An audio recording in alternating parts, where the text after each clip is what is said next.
J'ai eu un enfant à 14 ans et il a été conçu dans les toilettes de mon collège.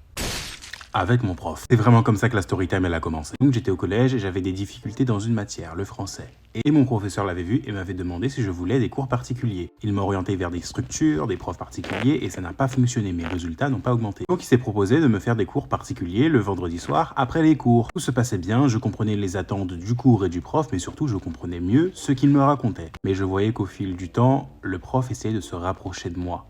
Donc moi, à cette époque-là, j'étais pas vraiment au courant de tout ce qui pouvait se passer à ce niveau-là. Donc j'y ai pas forcément fait attention et je me suis dit, bah c'est une amourette comme une autre.